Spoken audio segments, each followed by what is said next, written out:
Goeiemôre. Dit is lekker om julle te sien. En hierdie laaste lied, Vrolie dankie, want jy het gesien, daar is 'n geleentheid dat ons almal so 'n bietjie kan bid vir die 30ste, juis oor hierdie saak, vir vrede. So as jy die naam nog nie daar op die groepie gesit het vir 'n bidtyd nie, doen dit asseblief en dan bid ons lekker saam.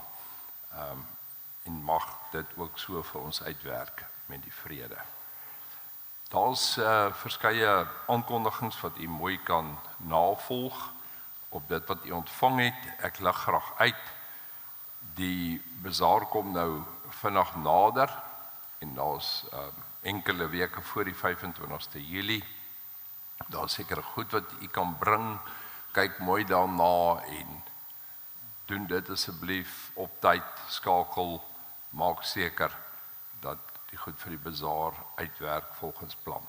Dan sien julle daar agter 'n hamper met wyn wat Wynand vir ons daar reël. Wynand het hom ook geskenk. Dan is dit wonderlik en neem asseblief dan daaraan deel. So kom ons kyk daarna. Ek dink die volgende belangrike ding is daar's tee, maar dis opsioneel en as jy wil tee drink, omdat dit vakansie is, moet jy eie koppie was, so het ek gehoor. Hulle sê altyd, daar's nie iets soos 'n vrymiddagete nie, daar's nie vandag vry tee nie, daar's ietsie verskuild hierin. Ek dink dis wat ons aankondigings betref. Ek gaan vir jou geleentheid gee om net so 'n bietjie rustig te word, so 'n bietjie diep asem te haal, so 'n bietjie af te sluit van alles wat nou al vanoggend gebeur het. Miskien het jy ontstellende nuus gekry, miskien is daar sekere kommer in jou hart, dat 'n mens so 'n bietjie uit al daardie dinge beweeg vanoggend en hier is, dat ons hier teenwoordig sal wees. Hoekom? Ons wil graag hoor wat die Here vanoggend vir ons sê. Ons wil dit integreer in ons lewe en ons wil nie dat die sake daar buite hier binnekant vanoggend inkom. Ek gee vir jou so kansie en dan gaan ek begin met die boodskap en die seëngroet. Die mense sal julle oorlewer om mishandel te word en hulle sal julle doodmaak. Julle sal deur al die nasies gehaat word omdat julle my naam bely. In daardie tyd sal baie mense van die geloof afvallig word en hulle sal mekaar verraai en mekaar doodmaak. Maar wie tot die einde volhard sal gered word. Amen. Met hierdie eskatologiese teks vanoggend, met andere die volëinding, hoe alles sal eindig, kom ek in opdrag van die Here vanoggend en ek kom groet jou. Jy kan jou hand oopmaak waar jy sit, net daar op jou skoot. As ek dan my hand opsteek en vir jou heel eerstens vrede gee in 'n tyd waar ons moet bid vir vrede, maar ook die vrede in jou hart wat jou persoonlike lewe betref. Ek bid dat jy genade sal ontvang. Genade is iets wat jy nie verdien nie, wat jy kry van God af. Dat dit in jou lewe in hierdie tyd na vore sal kom. Maar ek bid miskien vir die diepste punt en dit is vir jou hart. Dat God se hart wat groot is, vol deernis vir jou en jou omstandighede, sal sinkroniseer met jou hart, met die pyn, met die onsekerheid, met die dinge wat jy miskien baie privaat hanteer in hierdie stadium. Ontvang dit, want dit kom nie net van God die Vader wat alles geskep het nie. Dit kom van Jesus Christus wat opgestaan het, wat lewe. Dit kom met die krag van die Heilige Gees, die een wat by jou is tot die einde toe. Ontvang dit. Dit is vanoggend baie, baie spesiaal vir jou. Ons gaan ons loflied sing. Ons loflied is uit liedboek 176, strofes 1, 2 en 3.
Ons vind die opsomming van die wet van die Here in Matteus 22, net so 2 hoofstukke voor ons skriflesing vanoggend. En daar druk die Fariseërs vir Jesus in 'n hoek, amper soos in 'n skaak kompetisie. En kom ons hoor wat sê vers 34. Toe die Fariseërs hoor dat Jesus die Sadduseërs, met ander hulle oppositie, die mond gesnoer het hulle bymekaar gekom. En een van hulle, 'n wetgeleerde, seker die ou wat die meeste gesag het onder hulle, het hom, dit is Jesus, met 'n vraag probeer vastrek. Meneer, vra hy, wat is die grootste gebod in die wet? Nou hierdie vraag kom vanoggend na jou toe, as jy vandag moet sê van daai 10, wat die ene is nou die grootste ene. En kom ons luister na Jesus se antwoord. Jesus antwoord hom, jy moet die Here jou God lief hê. Met jou hele hart, met jou hele siel, met jou hele verstand. Met ander al my emosies is in my hart opgesluit. My siel is dit wat vir altyd sal voortlewe. My verstand gee vir my rede om 'n bietjie te kan dink wat die een van die 10 is nou die grootstes. En Jesus integreer hier alles en sê, maar as hierdie goed nie by mekaar kom nie, in liefde nie, dan werk dit nie. Jesus antwoord hom toe, dit is die grootste en die eerste gebod. So hou aan hierdie liefde van God vas. En die tweede wat hiermee gelyk staan, en dit is amper nog moeiliker as om vir God lief te hê, jy moet jou naaste lief hê, soos jouself. Ons vergeet baie keer om onsself ook lief te hê, dat ons self ook waarde het. En as God ons gehelp het deur liefde om onsself te sien vir wie ons is,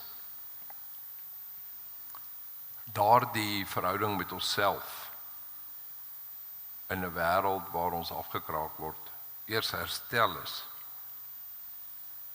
dan sê God vir ons, verleng daai standaard na die mense om jou. En dit klink amper vreemd. Want hoekom moet ek het niks daarmee te doen nie? Nee, ek het alles daarmee te doen. Sien julle, as my hart oop gaan, as my verstand reg werk en ek 'n balans kan vind wat so moeilik is, want party van ons is kopmense en party van ons is hartmense. En ek sê God se ewigheid kom hierby in, waaroor dit regtig gaan en waaroor vanoggend se preek gaan. As daai goed bymekaar kom en ek tot rus kom in my eie identiteit, dan kan ek in 'n sekere sin eers uitreik na my naaste toe.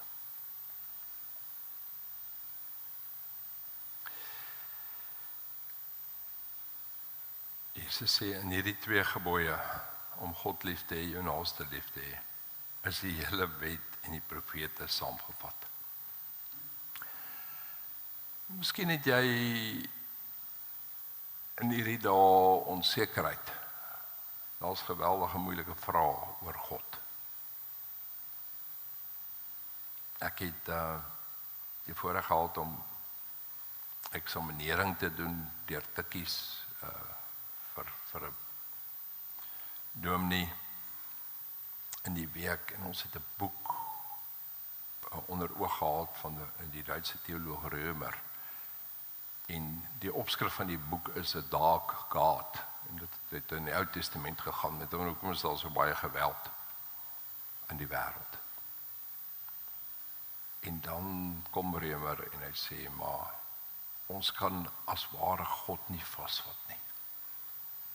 Ons kan hom nie met ons verstand verklaar nie, want dan vergeet jy die hart. Ons weet baie min van ons siele en die toekoms van ons siele. Maar agter dit is daar 'n God wat vanoggend vir jou liefhet en wat na jou toe uitreik en wat met die wêreld op pad is. En wat vanoggend sê, kom net soos jy is. Of dit nou goed gaan of minder goed gaan. Die Here sê, kom skuil by my en laat gaan. Laat gaan die onsekerheid en die pyn in jou persoonlike lewe. En as ons dit doen, dan kom daar vrede in ons harte. Maak net jou oë toe waar jy daar sit, dan bely ons net ons sondes. Ag Here, ons kom met alles wat ons in hierdie dae oorweldig. Van die vrese wat vir hierdie volgende week die vrede in Suid-Afrika bedreig tot internasionale vrede. Die wêreld staan op sy kop. En dan het ons nog ons persoonlike uitdagings. En Here, te midde van dit is ons op 'n Sondagoggend hier in 'n wonderlike kerkgebou bymekaar om U naam groot te maak. En ons wil vanoggend net te midde van al hierdie dinge wat te veel is vir ons, onsself by U kom innessel. Kom skuiling soek en U kom aanvaar ons. U sê vir ons, ja, die goed wat afstand bring tussen ons en die lewende God, los dit maar bietjie vir 'n oomblik. Maar kom net soos jy is. En dankie vir hierdie uitnodiging ook van vergifnis vanoggend. Help ons dan, Here, om nie voor te leef in die dinge van gebrokenheid nie. Amen. Goed, ons skriflesing vanoggend. En ek meen ons ken die kerklike jaar baie goed, jy weet ons begin bid hier vir die week van gebed en dan gaan ons deur 'n lydingstyd en dan begin ons al hoe moer te maak en dan is ons uiteindelik by Paasfees en dan is ons bly dis opstanding en dan is dit uiteindelik Pinkster en ja, hierdie hemelvaart ding en ja, en dan is ons in die res van die jaar en die res van die jaar fokus op die koningstyd. God die Vader, sy Seun en Jesus Christus. En dit gee ons ook die sleutel oor dit wat baie keer nagelaat word, wat ek nou al agtergekom het, maar miskien omdat dit so kompleks is, oor die wederkoms, oor die ding wat ons weet wat kom, maar ons kan hom nie lekker vasvat nie, soos om water vas te vang. En daarom het ek het nou al daaroor gepreek hier, en ek gaan 'n bietjie aan vanoggend, ek sal nog aangaan, preek ek dan vanoggend met 'n opskrifie, is eintlik 'n subopskrifie, want dit gaan oor die tekens van die eindtyd, tussen hoop en belofte, die tekens van die eindtyd. Matteus 24. Kom ek lees vir ons daai 14 verse saam. Toe Jesus van die tempel af weggaan, het sy disippels nader gekom en sy aandag op die tempelgebou gevestig.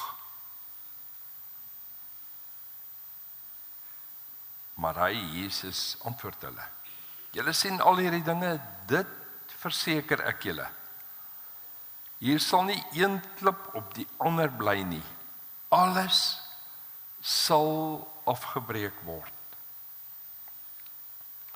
Nadat Jesus op die Olyfberg gaan sit het, kom die disippels alleen na hom toe en vra: Sê vir ons, wanneer sal hierdie dinge gebeur?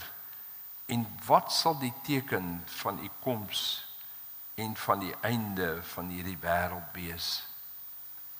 Jesus antwoord hulle: Pas op dat niemand julle mislei nie.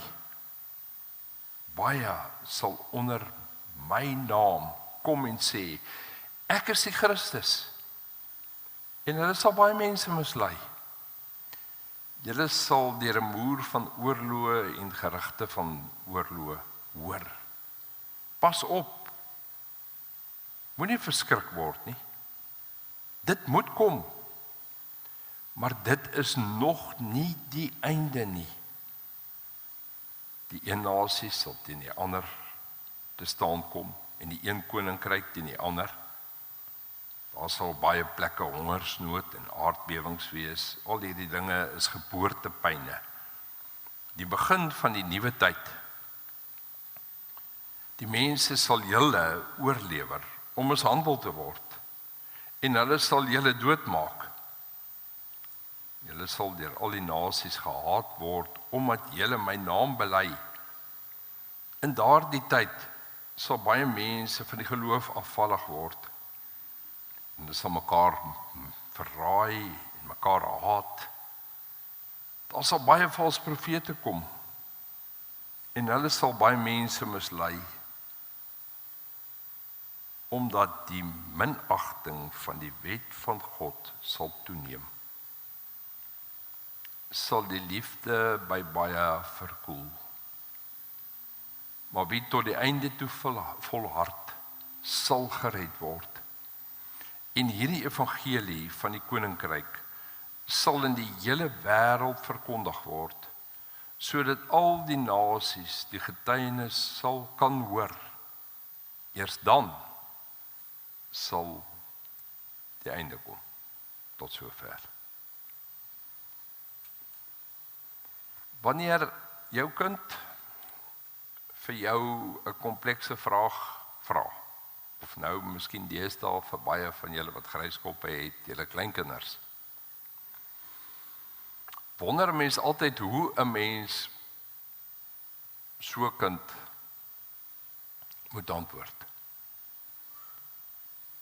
Ek onthou wat my baie geïrriteer het as die onderwysers in laerskool nie die antwoord self geken het nie. Hulle het gesê gaan vind uit ek kom sê my môre.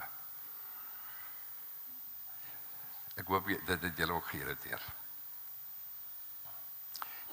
Die ouers deesdae sê, hoekom vra jy hierdie vraag? So asof 'n mens amper hierdie vlak waar die kind hierdie vraag vra, eers wil toets. Maar ons sien as ware hier amper iets anderste. Eerens het Jesus al klaar gesê, maar hierdie gebou, wat so mooi is, sal afgebreek word en ek sal dit in 3 dae opbou. Hulle het natuurlik nie geweet dat Jesus hier figuurlik praat nie, maar dat hy van sy liggaam praat en dat hy in die dood moes ingaan. So hier kry ons iets weer van die letterlike kyk. En kom ons staan 'n oomblik op die suidelike trappe van die tempel. Dit is laatmiddag en die eerste prentjie wys dit so mooi.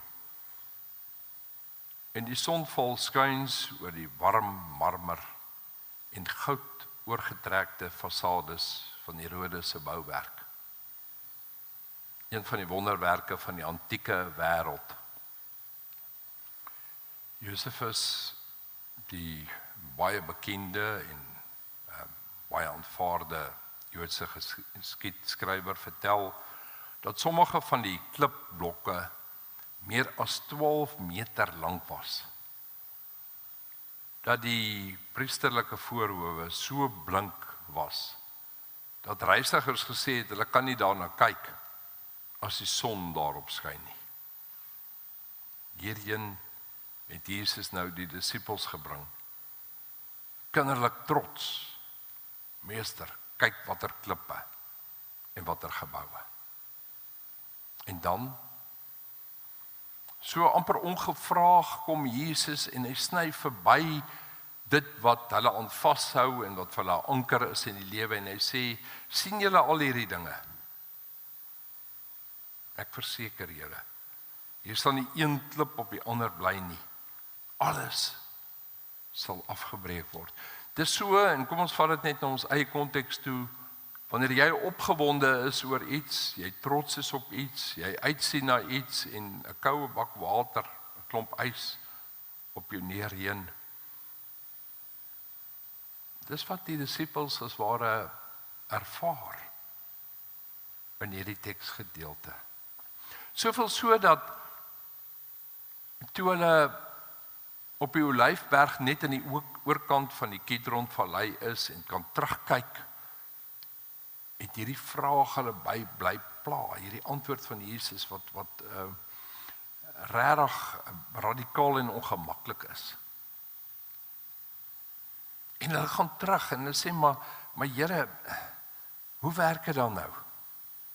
Dit kan tog nie so wees nie, maar as dit dan nou so is, wat sê jy vir ons? Hoe gaan dit dan nou eindig? En let op die Griekse frase.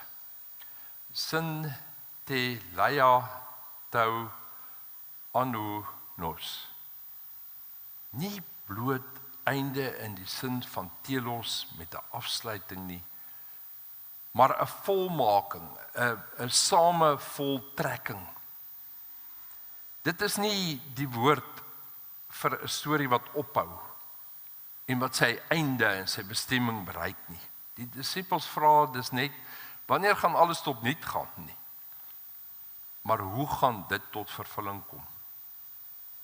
En dan kom vers 4 in spel. Jesus wat sê, pas op dat niemand julle mislei nie. Baie sal in my naam kom. So hy tree onmiddellik vorentoe en sê dat daar oordeel sal wees, aardbewings, waarskuwing teen misleiding. Hierdie is met ander nie net 'n eindtyd prediking nie. Maar hy sny tot die diepste punt van elke mens vandag hier en daarom ook die klem op ons harte.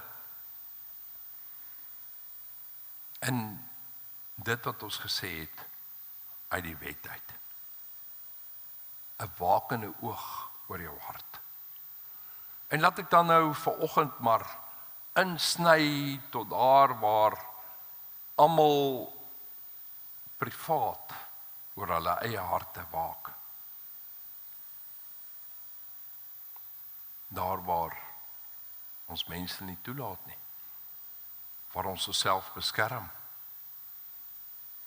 Ek werk in die mannebediening met 'n boek baie intensief wat vir my goed oopgesluit het en wat vir my help van Gordon MacDonald, dit wat manne dink maar nie kan deel nie. En baie keer is dit wat vroue ook deel net op die oppervlakte. Dis nie die dieptepunt.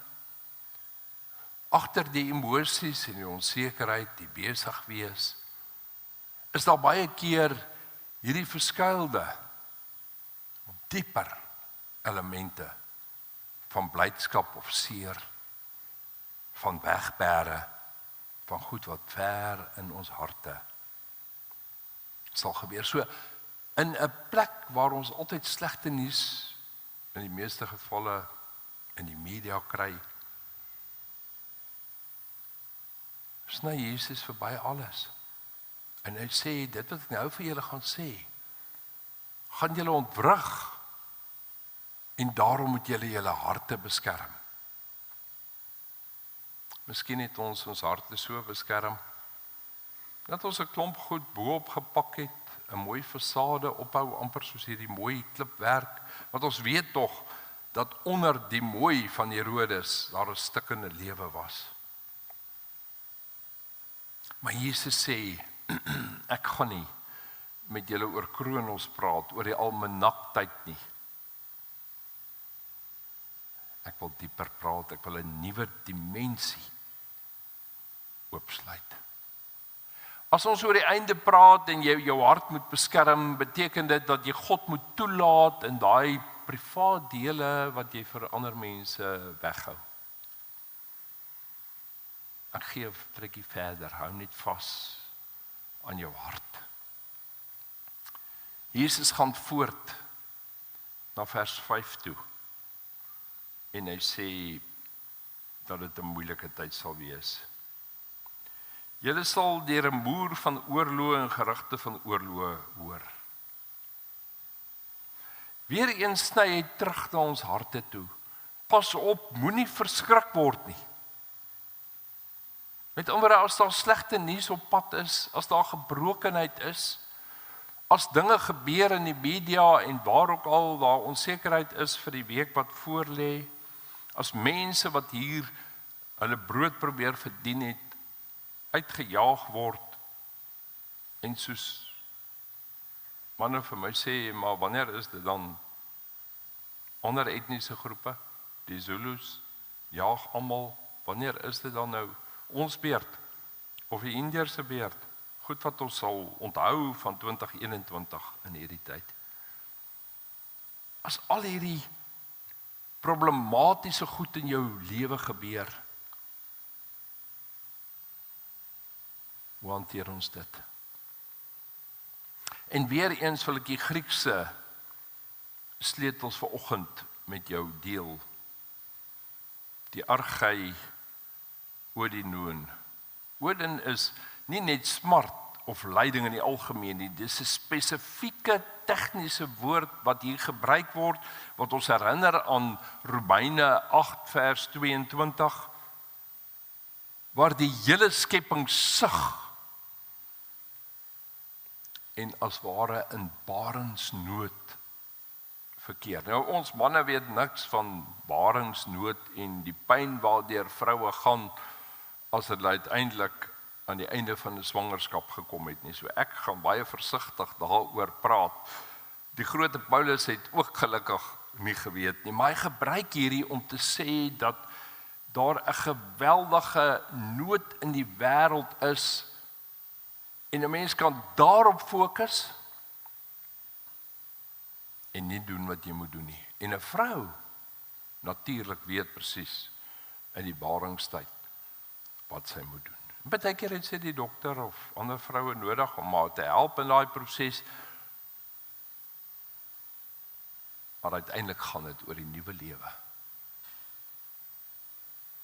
Wat haar lewe gaan verander, maar waarmee sy vir die res van haar lewe 'n baie intieme band gaan hê. En al die vroue hier sal vir my sê, dit is so. Om sy kind in die wêreld gebring het, en ek het maalsal dopgehou, is daar 'n koppeling vir altyd. Maar daar's ook blydskap. So selfs al moet vroue 9 maande lê, en dan deur 'n baie ongemaklike geboorte gaan, fokus hulle op die nuwe lewe, die moment as daardie babatjie gebore word. En so ook vat God vandag jou en my fokus weg en word dit hier gekoppel aan hierdie hele skepping wat sug in die baringsnood tot vandag toe, sodat ons juis verby die chaos en die oorloë en die hongersnood en die aardbewings moet kyk en nie afgly saam met die wêreld in sy nood nie. Geboortepyne is verskriklik, maar hulle is nie doelloos nie. Hulle gaan vooraf aan 'n nuwe lewe, nie aan die dood nie. Chrysostomus, die bekende kerkhistorikus, skryf juis hier in sy homilie op Matteus, dat hierdie dinge genoem word, om juis hulle te laat bedaar. Want as daar 'n waarskuwing is wat van God afkom, is dit juis dat jou verstand, dat jou hart, dat jou hele menswees hierdie goed kan verstaan en kom die Heilige Gees vanoggend vorentoe en sê, maar ons as Christen moet verby die oorloë kyk, ons moet verby die aardbewings kyk, ons moet verby al hierdie dinge kyk, nie onsensitief nie,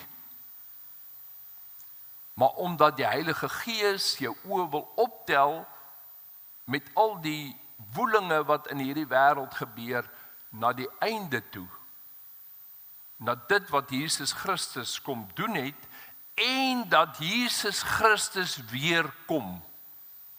Want dit is die kern van hierdie teksgedeelte, eers dan sal die einde kom. So al asof daar sekere dinge is, van die gebrokenheid, en daar sien ons die oorlog in Oekraïne, wat moet gebeur?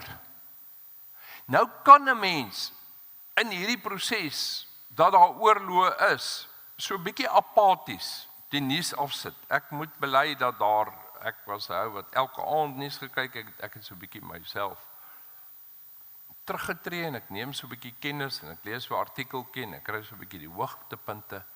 Maar ek kan nie gevoed word, my siel kan nie in hierdie dae gevoed word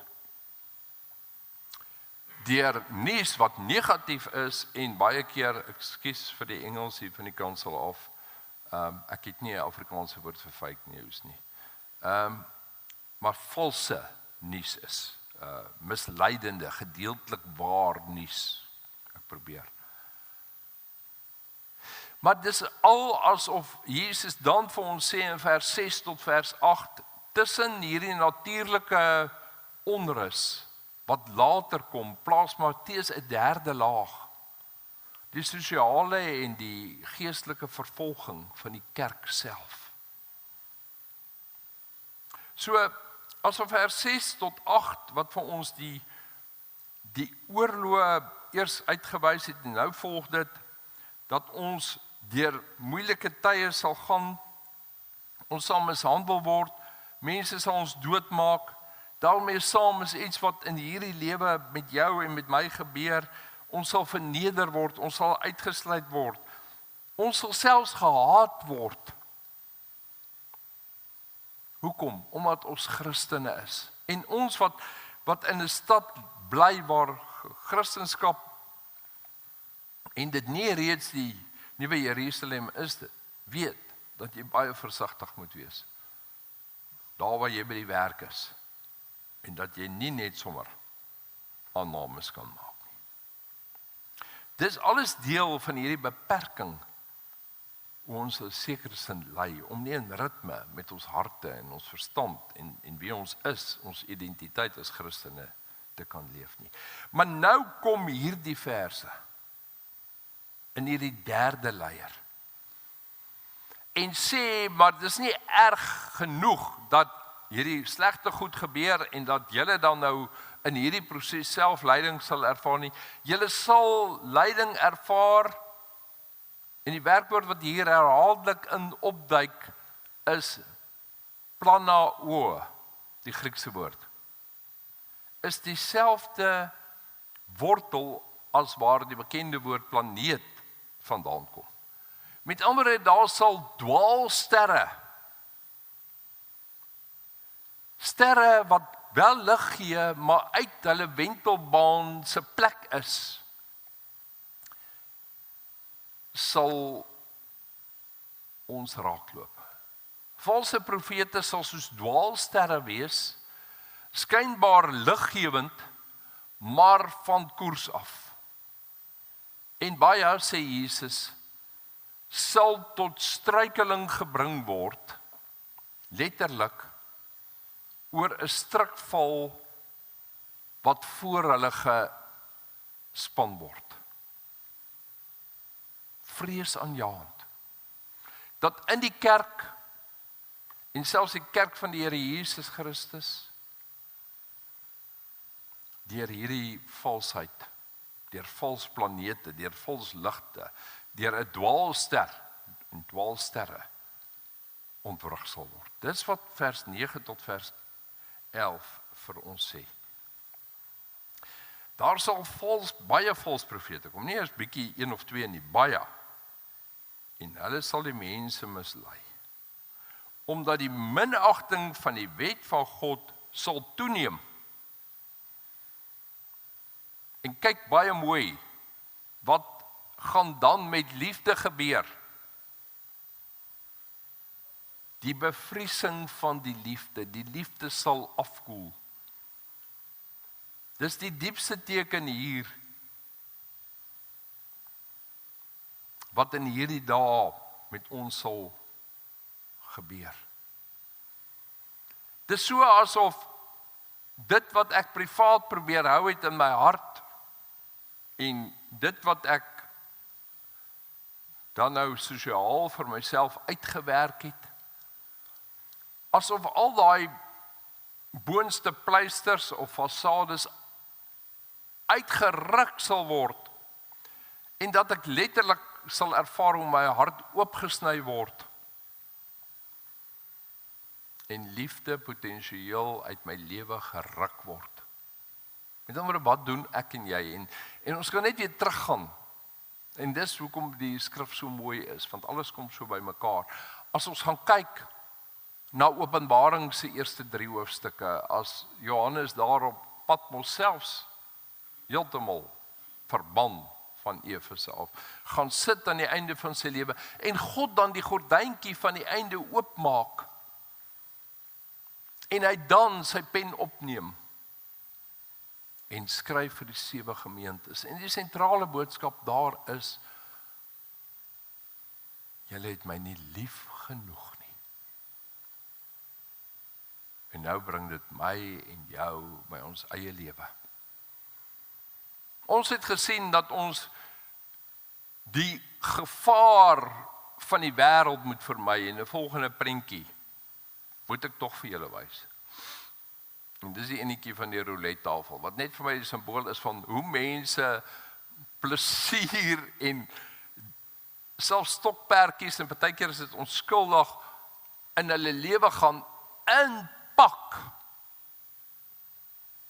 net om dit te maak, net om te oorleef deur die dag.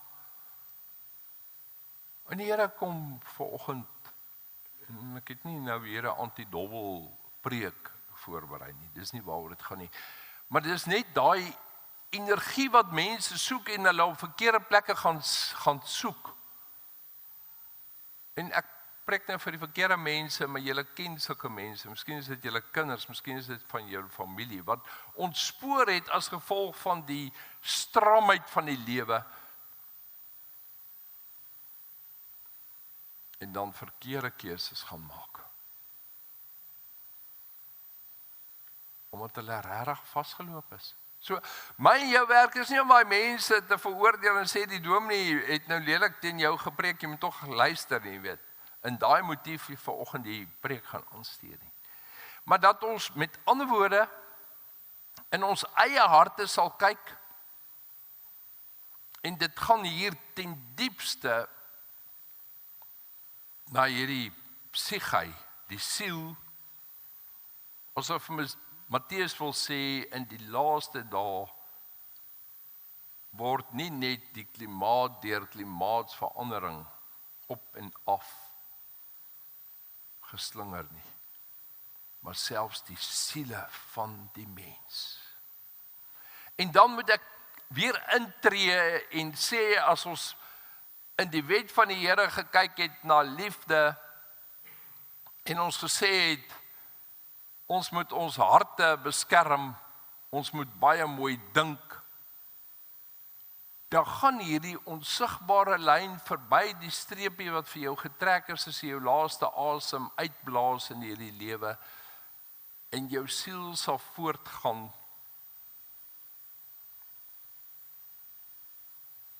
dan sê die Here vandag vir jou, pas jou siel op,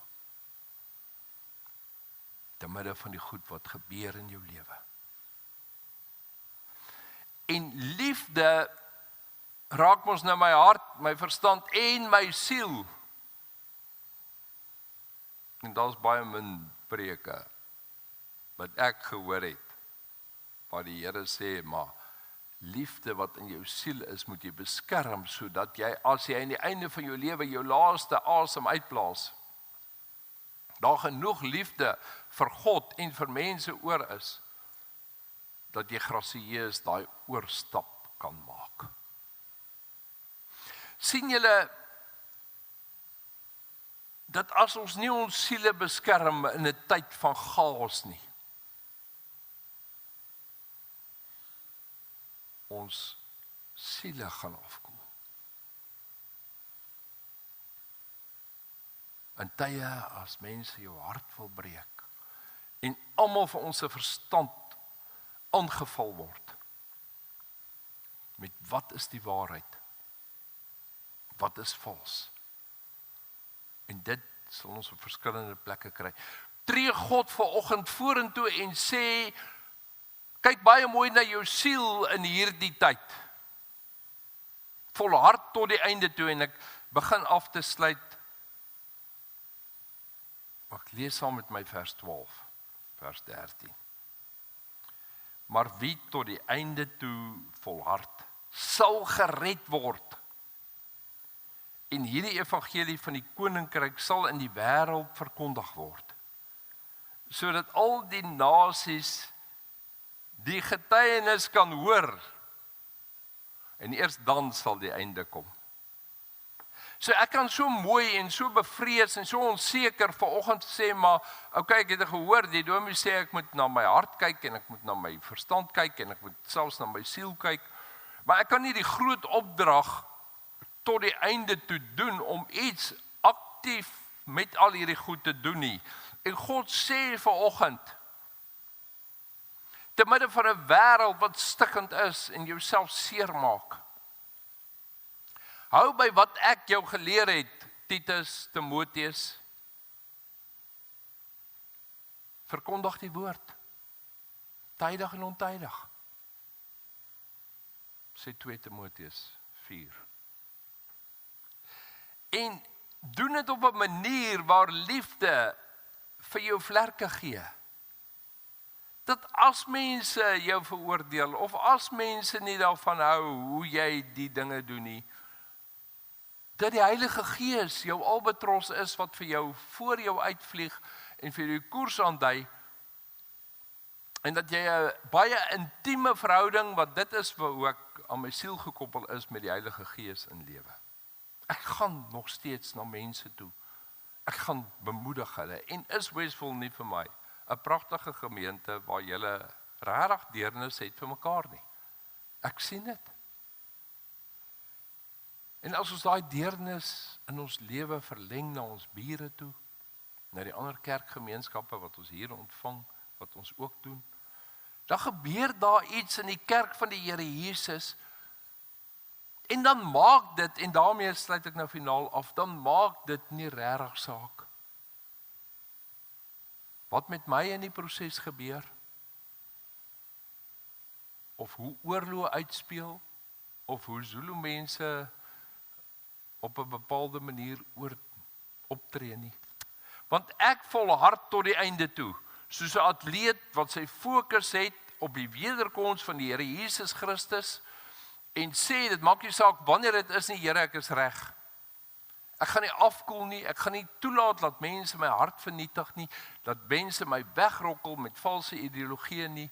Here, ek is daar, ek bid in my binnekamer, ek bid saam op groepe, ek vat my verantwoordelikheid, ek lewe autentiek, dit beteken getrou aan myself, getrou aan God, te midde van gebrokenheid in hierdie wêreld. En in daardie proses kan ons wag dat Jesus Christus vir jou kom haal op sy tyd, Want dan is dit eintlik maar die wederkoms vir jou. Of dat hierdie aarde inplons en dit dan die koms van Jesus is. Amen. Here, ons Here, ons is vanoggend maar net weer so verras met die woord, met die diepte van hierdie teks, van die kompleksiteit van hierdie teks, seker een van die moeilikste tekste.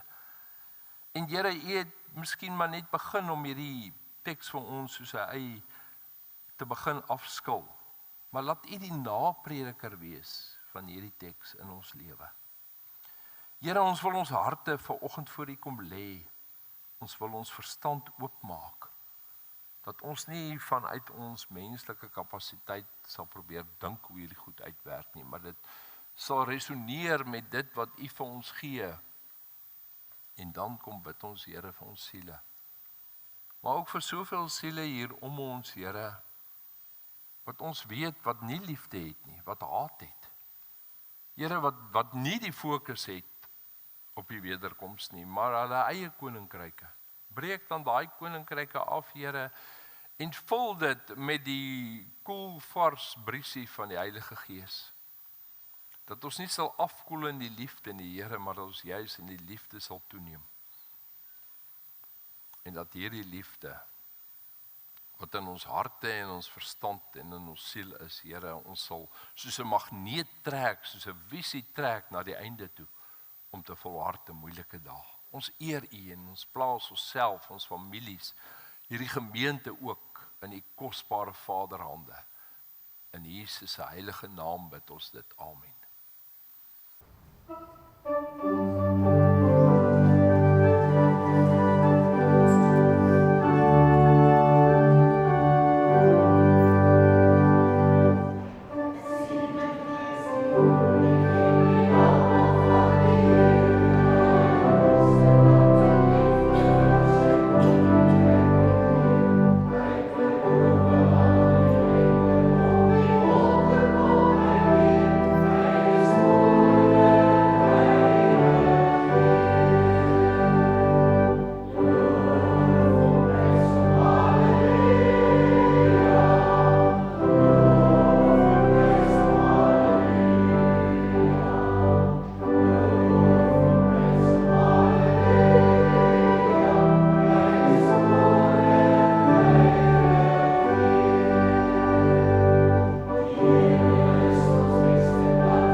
teken van koppies, so daar gaan tee wees, onthou jou koppie, was, en ontvang die wonderlike seën van die Here.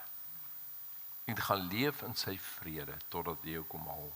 Ons bid dat die genade van ons Here Jesus Christus, en die liefde van God, en die kragvolle werking van die Heilige Gees in jou lewe sal wees, sal bly, totdat Jesus jou kom haal of totdat hy weer kom op die wolke.